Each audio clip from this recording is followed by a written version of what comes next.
నమస్తే వార్తలకి స్వాగతం. వివరాల్లోకి వెళితే అమరావతిలోని క్యాంపు కార్యాలయంలో ముఖ్యమంత్రికి టీటీడీ మరియు దుర్గగుడి అర్చకులు కలిసి ఆశీర్వచనం అందించారు. ఈ సందర్భంగా అర్చకులు వెంకటేశ్వర స్వామి, దుర్గా మల్లేశ్వర స్వామి వారి ప్రసాదంతో పాటు దేవతల చిత్రపటాలను సీఎం కు అందజేశారు. టీటీడీ అదనపు ఈవో వెంకన్న చౌదరి, దుర్గగుడి ఈవో సేనానాయక్ ఈ కార్యక్రమంలో పాల్గొని ముఖ్యమంత్రికి శుభాకాంక్షలు తెలిపారు. పుట్టినరోజు వేడుకల సందర్భంగా వివిధ వర్గాల ప్రజలు, నాయకులు సీఎం కు శుభాకాంక్షలు తెలియజేస్తున్నారు.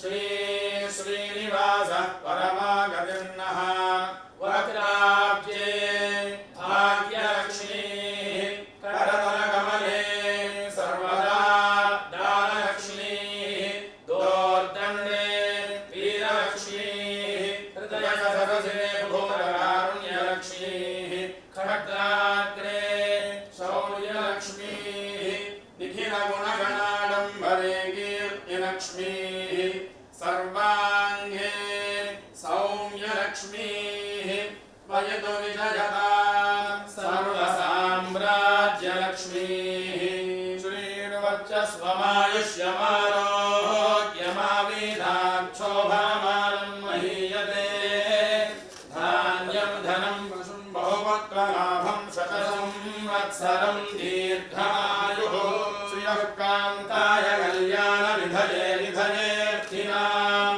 श्रीवेङ्कटनिवासाय श्रीनिवासाय मङ्गलं नमानं भवति शतायुः पुरुषश्वरेन्द्रिय आयुष्येवेन्द्रिये प्रतिष्ठति।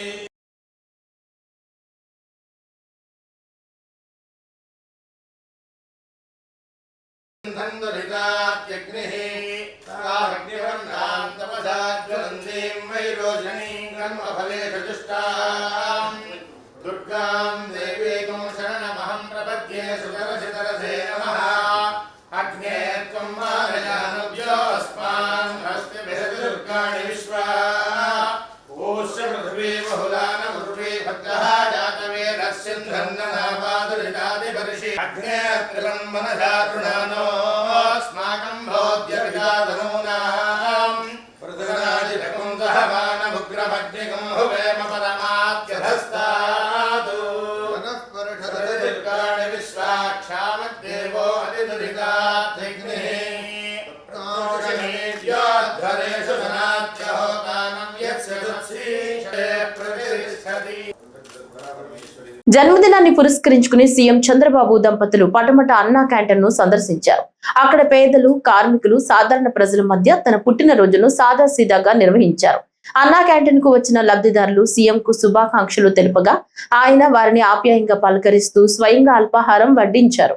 ఈ సందర్భంగా అల్పాహారం కోసం 10,000 రూపాయలు ఇచ్చి టోకెన్లు తీసుకోవాలని సీఎం ప్రయత్నించగా నేడు ఉచితంగా ఆహారం అందిస్తున్నామని టోకెన్ నిర్వాహకుడు తెలిపారు. అనంతరం సీఎం దంపతులు లబ్ధిదారులతో కలిసి అల్పాహారం చేశారు. ముఖ్యమంత్రి జన్మదినాన్ని పురస్కరించుకుని ఆయన సతీమణి నారా భువనేశ్వరి రాష్ట్ర వ్యాప్తంగా ఉన్న అన్నా క్యాంటీన్ల ఒకరోజు ఖర్చుగా 76 లక్షలు విరాళంగా అందించారు. దీంతో రాష్ట్ర వ్యాప్తంగా ఉన్న 269 అన్నా క్యాంటీన్లలో నేడు ఉచితంగా అన్న వితరణ నిర్వహిస్తున్నారు.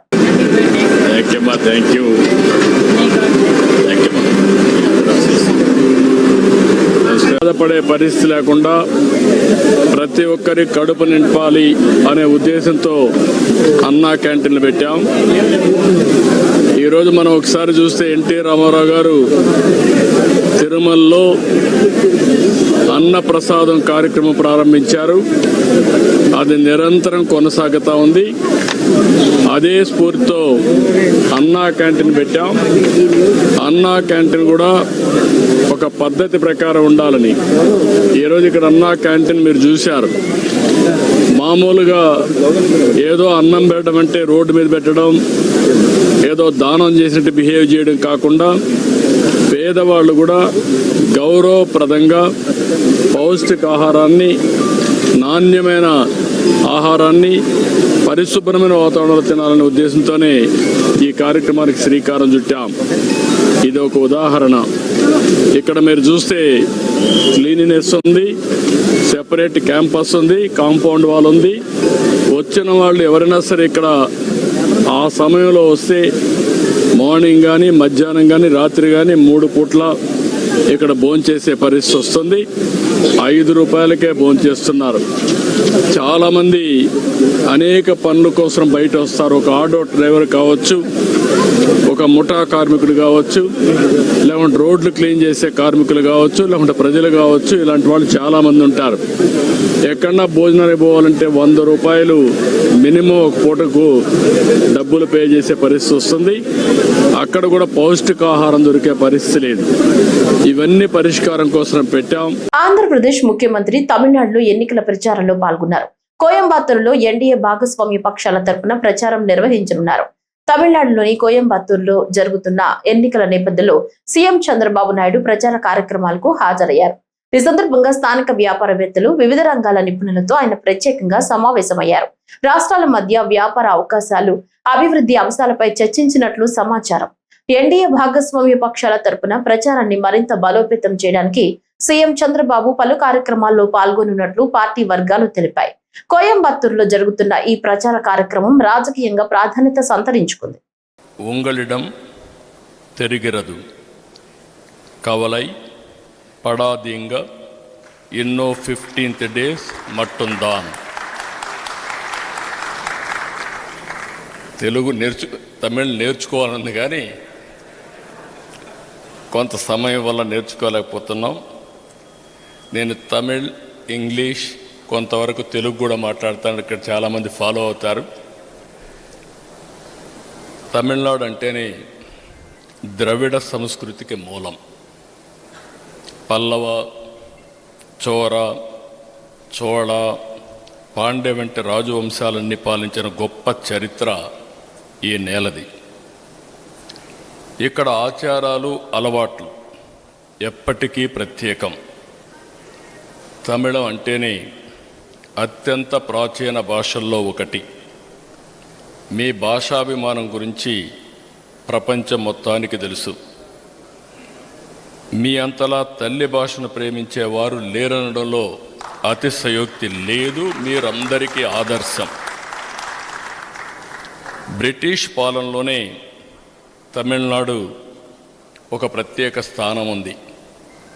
సౌత్ ఇండియా మొత్తం మెడ్రాస్ ప్రెసిడెన్సీ కేంద్రంగా, తర్వాతనే స్వాతంత్రం వచ్చిన తర్వాత మొట్టమొదటిసారి భాషా ప్రయుక్త రాష్ట్రాలకు పొట్టి శ్రీరాములు గారు ఇక్కడి నుంచే నాంది పలికిన విషయం కూడా మనం గుర్తుపెట్టుకోవాలి. అదే మరి ఒకప్పుడు సంపదకు కేంద్రం తమిళనాడు. స్వాతంత్రం వచ్చిన తర్వాత భారతదేశ అభివృద్ధిలో తమిళనాడు ఎంతో గొప్ప పాత్ర పోషించింది. ఎన్నో పరిశ్రమలు, వాణిజ్యానికి తమిళ గడ్డ పేరుగాంచింది. కోయంబత్తూర్ ఈరోజు మాట్లాడడం కాదు, ఒకప్పుడు దక్షిణ భారతదేశంలో ఇండస్ట్రీకి కేంద్రంగా ఎప్పుడో బ్రహ్మాండంగా రాణించిన ప్రదేశం ఈ కోయంబత్తూర్ అని చెప్పి ముఖ్యమంత్రి నారా చంద్రబాబు నాయుడు పుట్టినరోజును పండుగ వాతావరణంలో జరుపుకుంటున్నామన్నారు రాష్ట్ర క్రీడా ప్రాధికార సంస్థ చైర్మన్ రవి నాయుడు. తిరుపతిలోని అలిపిరి పాదాల మండపం వద్ద టీడీపీ నేతలు ప్రత్యేక పూజలు నిర్వహించారు. చంద్రబాబు పుట్టినరోజు సందర్భంగా 1001 టెంకాయలు కొట్టి చంద్రబాబు ఆయురారోగ్యాలతో ఉండాలని శ్రీవారిని ప్రార్థించారు. తిరుపతిలోని శ్రీ వెంకటేశ్వర విశ్వవిద్యాలయంలో చంద్రబాబు విద్యను అభ్యసించారని, రాజకీయ ఓనమాలు నేర్చుకున్నారని శాప్ చైర్మన్ తెలిపారు. శ్రీ వెంకటేశ్వర విశ్వవిద్యాలయంలో మహా ఆయుష్మాన్ హోమంను నిర్వహించారు తెలుగు యువత నేతలు.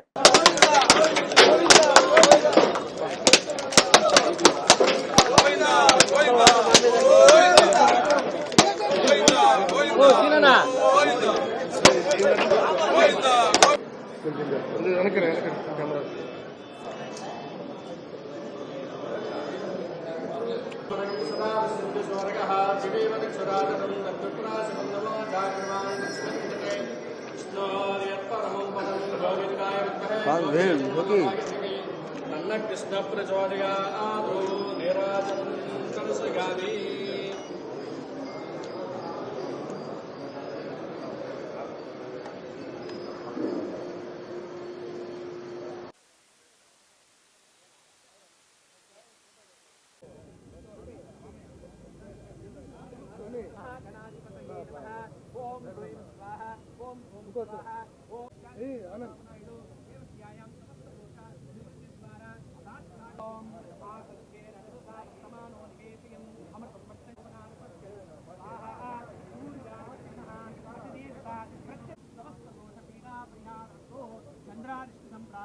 చంద్రభూమాంతో శుక్రధ్యానం ప్రపశ్యామి మమ ఓం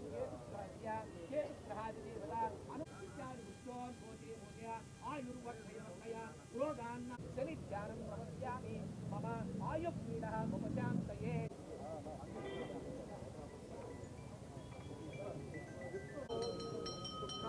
ముఖ్యమంత్రి నారా చంద్రబాబు నాయుడు జన్మదిన వేడుకలు పశ్చిమ గోదావరి జిల్లా అంతటా ఘనంగా నిర్వహించారు. పాలకొల్లులో మంత్రి నిమ్మల రామానాయుడు ఆధ్వర్యంలో రక్తదాన శిబిరాలు, అన్నదానం, నిత్యావసర వస్తువులు, దుప్పట్లు, చీరలు, వృద్ధులకు, వికలాంగులకు పలు సేవా కార్యక్రమాలు నిర్వహించారు. ఈ సందర్భంగా మంత్రి రామానాయుడు మాట్లాడుతూ, రాజనీతిలో కోవిదుడు, పాలనలో దక్షుడు, ప్రజల హృదయాల్లో చిరస్థాయిగా నిలిచిన మహానాయకుడు చంద్రబాబు నాయుడు అని అన్నారు.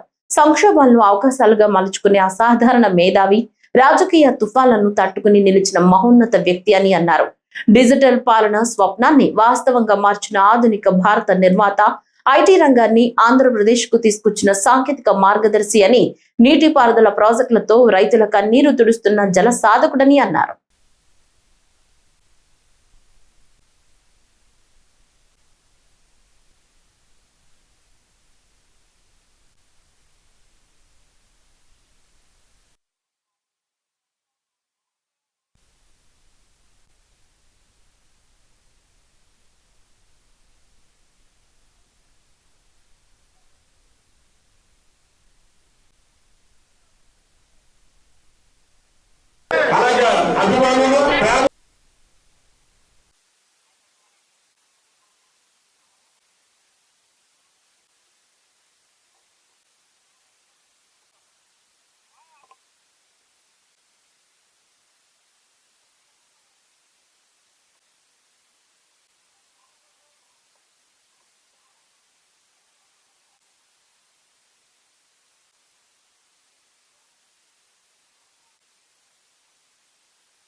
కర్నూలు జిల్లా కోడుమూరులో ఎమ్మెల్యే బొగ్గుల దస్తగిరి ఆధ్వర్యంలో సీఎం చంద్రబాబు నాయుడు 76వ జన్మదిన వేడుకలు కేక్ కట్ చేసి ఘనంగా నిర్వహించారు.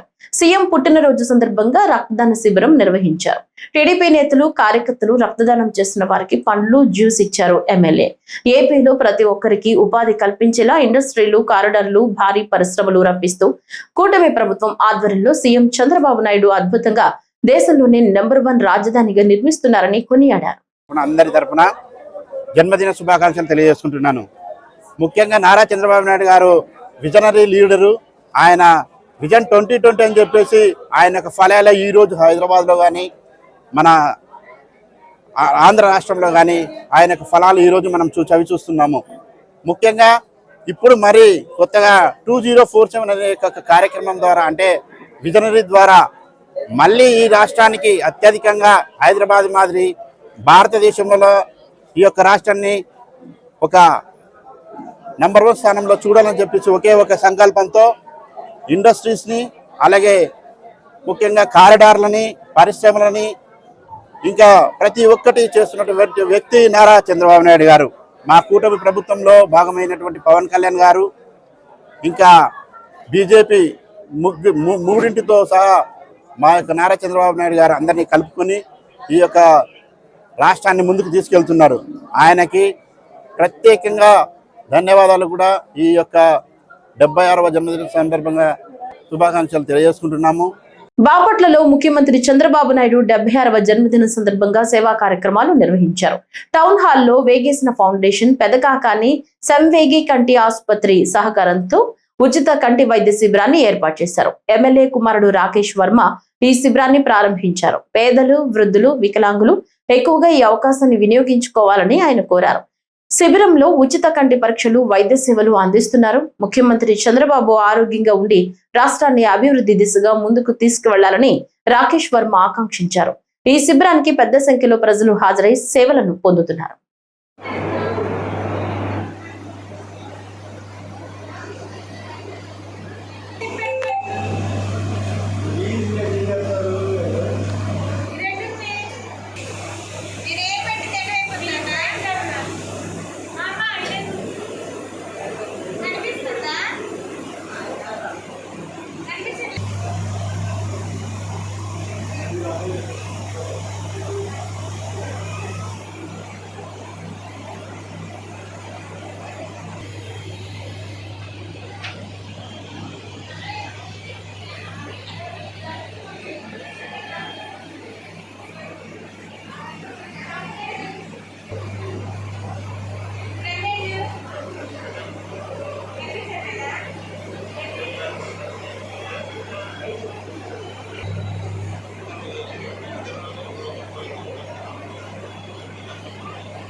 నల్లం వేణుగోపాల్, ఎం రాఘవరెడ్డి,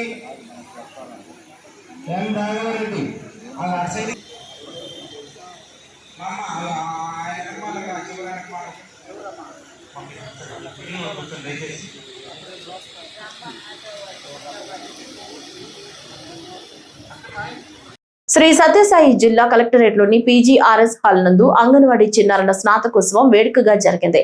మహిళా శిశు సంక్షేమ శాఖ, విద్యాశాఖల సమన్వయంతో నిర్వహించిన ఈ కార్యక్రమంలో జిల్లా కలెక్టర్ శ్యామ్ ప్రసాద్ మరియు జాయింట్ కలెక్టర్ ముఖ్య అతిథులుగా పాల్గొన్నారు. ప్రాథమిక విద్యను పూర్తి చేసుకున్న 3 నుంచి 6 ఏళ్లలోపు చిన్నారులకు కలెక్టర్, జాయింట్ కలెక్టర్ స్నాతకోత్సవ ధృవీకరణ పత్రాలతో పాటు స్కూల్ బ్యాగులు, చాక్లెట్లను అందజేశారు. నల్లని గౌన్లు, టోపీలు ధరించిన చిన్నారుల సందడి కలెక్టరేట్ ప్రాంగణంలో ప్రత్యేక ఆకర్షణగా నిలిచింది. ఈ సందర్భంగా కలెక్టర్ మాట్లాడుతూ చిన్నారుల ఉజ్వల భవిష్యత్తుకు అంగన్వాడీ కేంద్రాలే పునాది అని పేర్కొన్నారు.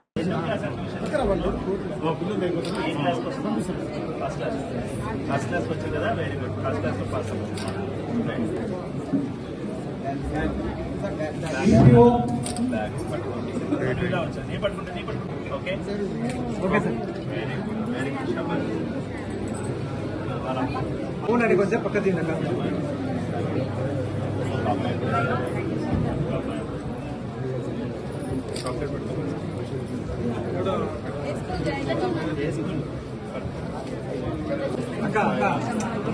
కోడి తీస్తారు, పంపిస్తాను కదా మీ కోడి మీరు పంపిస్తాను. Sir sir sir sir sir sir అక్కడ తిన్నారా?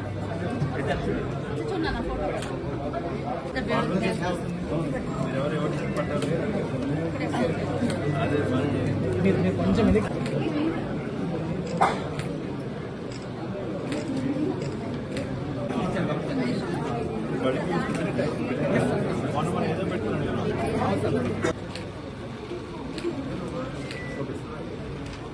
సింహాచలంలో వేంచేసి ఉన్న శ్రీ శ్రీ శ్రీ వరాహ లక్ష్మీ నరసింహస్వామి అక్షయ తృతీయను పురస్కరించుకుని సింహాద్రి అప్పన్న స్వామి నిజరూప దర్శనాన్ని చందనోత్సవం పేరిట అంగరంగ వైభవంగా నిర్వహిస్తున్నారు. ముందుగా సింహాచలం దేవస్థానం అనువంశిక ధర్మకర్త గోవా గవర్నర్ పూసపట్టి అశోక్ గజపతిరాజు స్వామి వారికి పట్టు వస్త్రాలు చందనాన్ని సమర్పించి తొలి దర్శనాన్ని చేసుకున్నారు.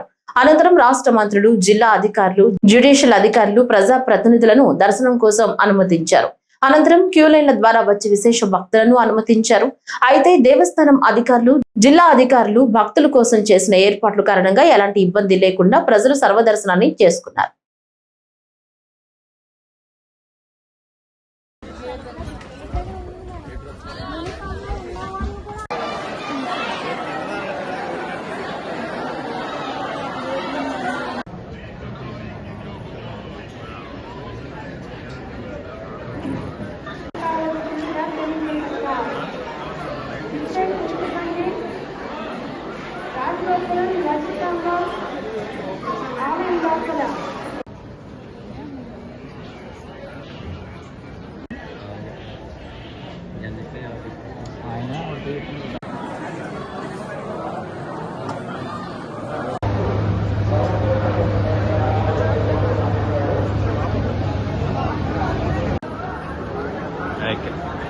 ఏంటి అంత కంగారు?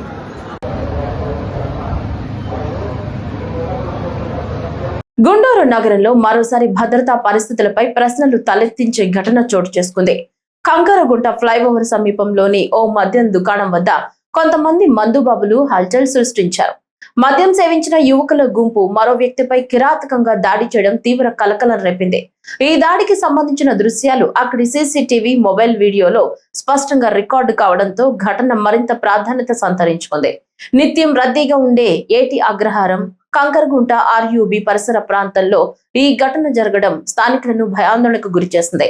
ముఖ్యంగా సాయంత్రం వేళలో కుటుంబాలతో ఉద్యోగాల నుంచి తిరిగి వచ్చే ప్రజలు ఎక్కువగా రాకపోకలు సాగించే ప్రాంతంలో ఇలాంటి దాడి జరగడం ఆందోళన కలిగిస్తోంది.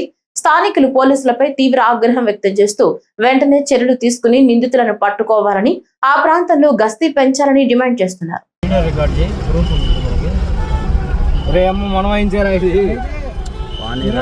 పొద్దునే హైదరాబాద్ ఎదురు బావాలి దీపం ముందు మన దగ్గరకు వచ్చేస్తాడు. మనం బయలుదేరి అక్కల నుంచి వెళ్ళిపోవచ్చు. అబ్బరు నాకు తెలిసి ఎవరు లేదు.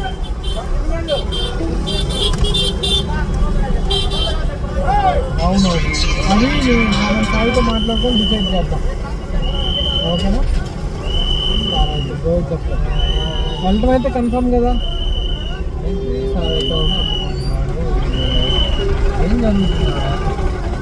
పాలకొండ పట్టణంలో డ్రగ్స్ పై అవగాహన కల్పిస్తూ యాంటీ డ్రగ్స్ అవేర్నెస్ క్యాంపెయిన్ కార్యక్రమంలో భాగంగా విశాఖపట్నం రేంజ్ అధికారి ఐజీ గోపీనాథ్ జెట్టి సూచనలతో పార్వతీపురం మన్యం జిల్లా ఎస్పీ మాధవరెడ్డి ఆదేశాల మేరకు పాలకొండ డీఎస్పీ రాంబాబు ఆధ్వర్యంలో పాలకొండ పోలీసులు యాంటీ డ్రగ్స్ అవేర్నెస్ క్యాంపెయిన్ అభ్యుదయ 2.0 పై అవగాహన కార్యక్రమం నిర్వహించారు.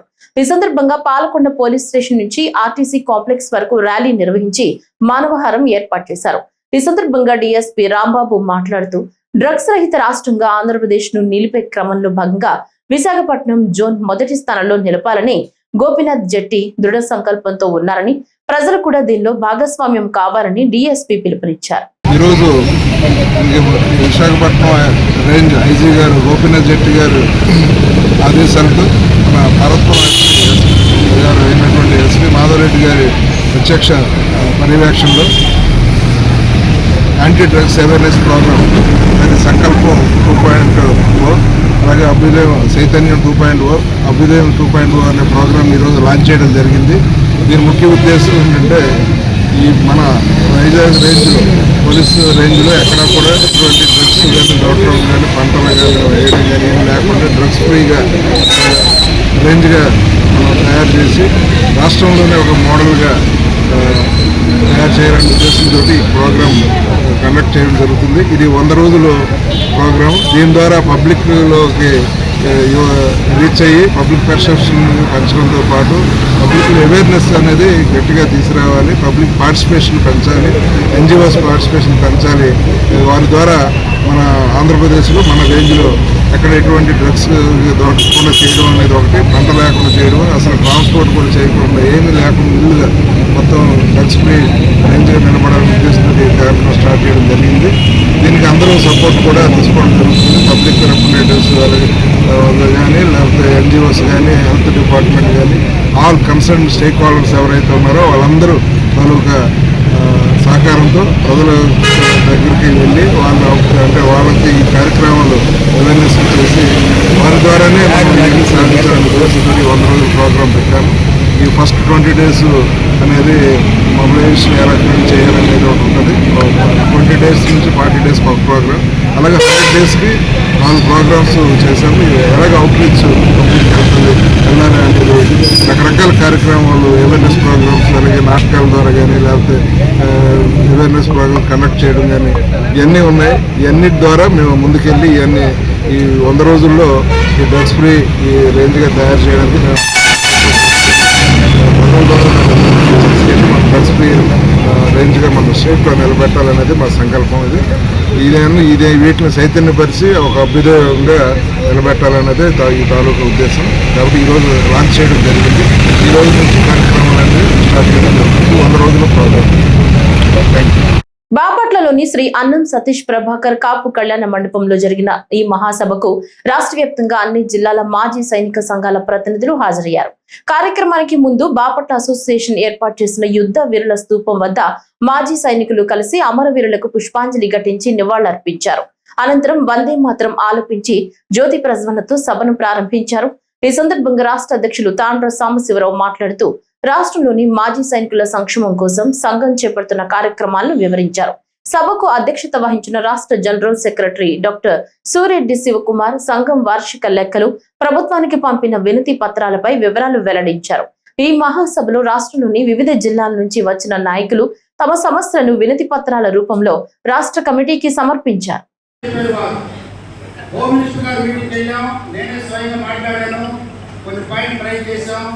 ఆ పాయింట్లో కొన్ని పాయింట్లో ఒక ముఖ్యమైన పాయింట్ కార్యశాల లేవనెత్తారు.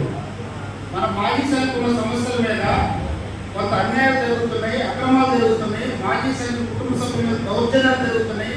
వీటిని ఖండించాలి, మాకు న్యాయం చేయాలని చెప్పి అడిగినప్పుడు వారు కార్యశాల చెప్పినట్టు ప్రతి జిల్లాలో కూడా ఒక సెల్ ఏర్పాటు చేసి ప్రత్యేకమైన సెల్ న్యాయం చేపిస్తారని చెప్పారు. జరగలేదు. దయచేసి ఎస్పీ గారి దగ్గరికి వెళ్ళి ఏర్పాటు చేయించే బాధ్యత ప్రెసిడెంట్ గారు తీసుకోవాలన్నారు. ఖచ్చితంగా తీసుకుంటా సార్. కానీ ఎస్పీ దగ్గరికి వెళ్తే నేను జిల్లాకు పరిమితం అవుతా. యాజ్ ఏ స్టేట్ ప్రెసిడెంట్ మళ్ళీ హోమ్ మినిస్టర్ దగ్గరికి వెళ్తాను. ఖచ్చితంగా తీసుకునేలాగా రాష్ట్ర